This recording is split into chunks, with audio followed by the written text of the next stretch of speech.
Hi, I'm Joshua Hayward. Welcome to this following video of astrological update.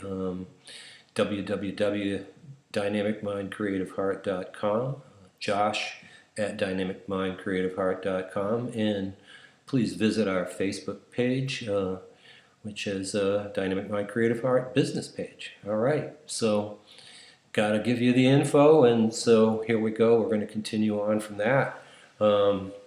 Remember I was talking about quality of life and the third metric and stuff like that. And so one thing to notice too, when you start thinking and really going into an inner space about what makes your quality of life, remember that the planet Neptune, which is a very spiritual and non-material planet, is in its ruler sign now, which it'll be in for many years to come.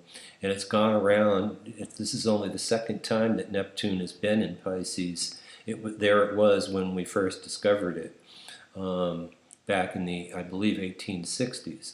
So we're looking at a real spiritual, a real return to spiritual values and de-emphasizing, hopefully, the material values, because material stuff, materialistic values we're valuing our life on the outer. No matter how you look at that, most religions and organizational, structural kind of things on the planet really emphasize the outer, and they may give some lip service to the inner. But with real true meditative practice on the inner, you can get a lot out of that kind of thing, and letting go of the desperate need to be more materially well off and buying into the gross commercialism that is put out by the media. Not that I'm not really putting all the media down or anything like that, but it's like we're really needing to come into balance between the inner world and the outer world, and we need to move back towards the inner. And so I want to say that that's another underlying concept or sort of planetary structuring that's going on behind the scenes, like I mentioned in the last video, the Saturn-Jupiter trine. So just on that note, let's move on to the next stuff, which would be two eclipses. The first one being lunar, and it's at 25 degrees Aries, and this is occurring on the 18th of October. So that's coming up next month, and just a little over a month away from recording this video. It's not really all amped up with planets in such a way that it's going to create a huge wake, you know, that in its path.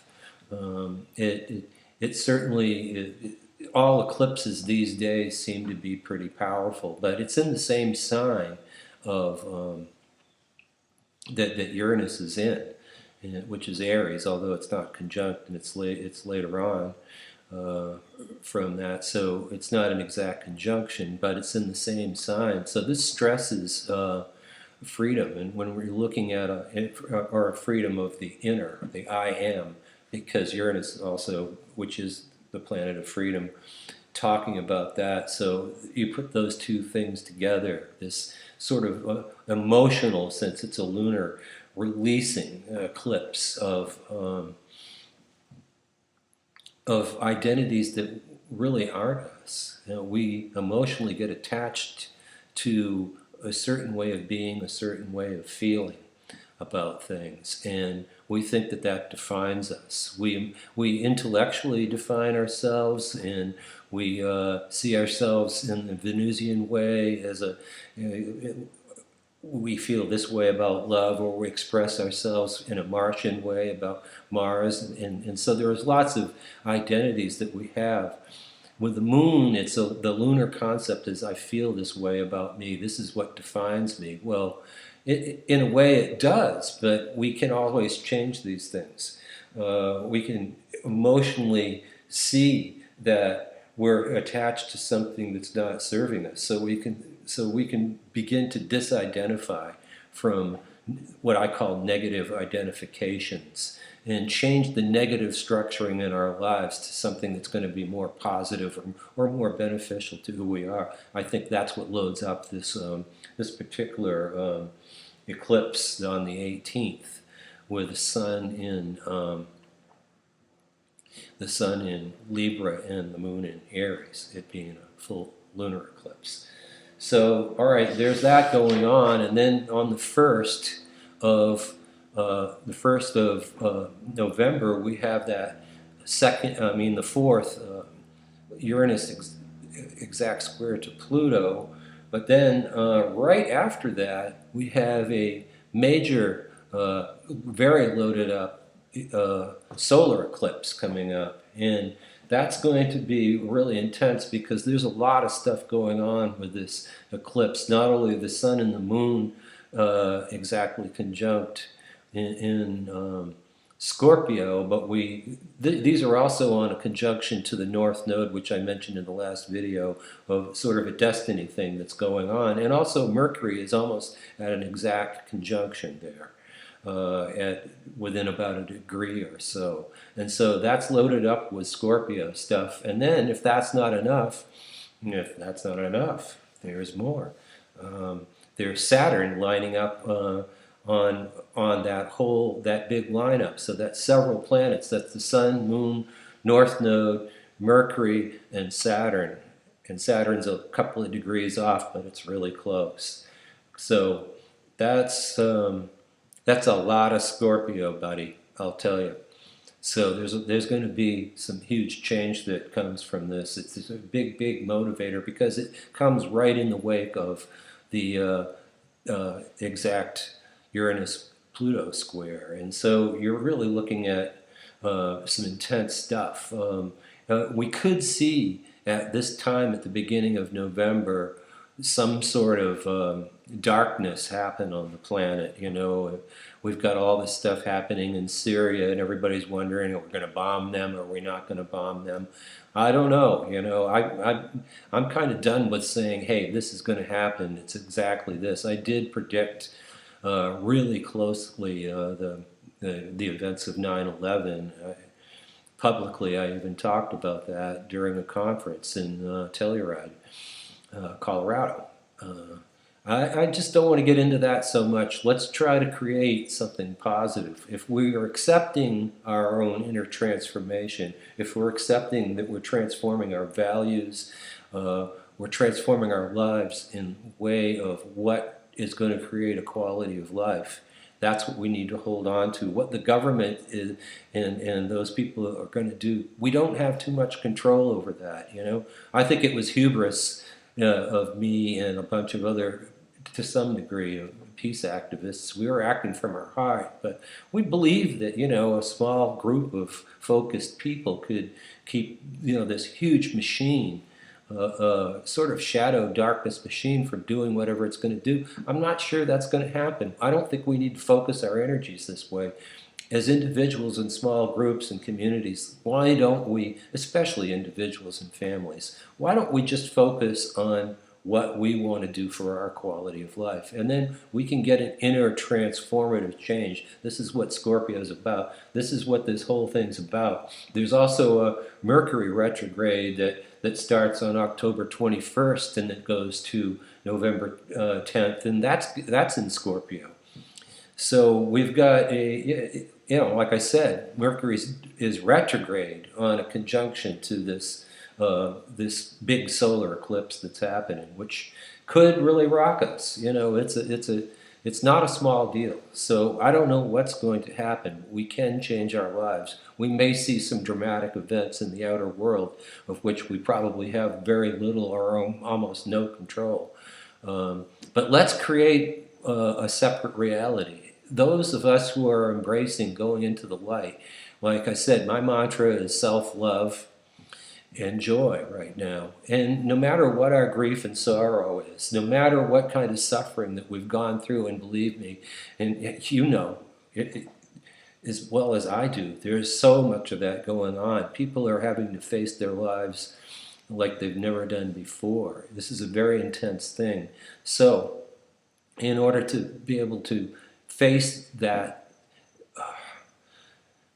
maybe there's a sense of loss, but any kind of grief and sorrow about the way that we've been, we can become more of who we are by making that inner shift, and we can shift our quality of life, no matter what we do, because if we're embracing self-love, joy, other positive attributes, we've got a choice. We can do that. And with the darkness of some of this Scorpio stuff here, we really are in a huge shift. I cannot emphasize that enough.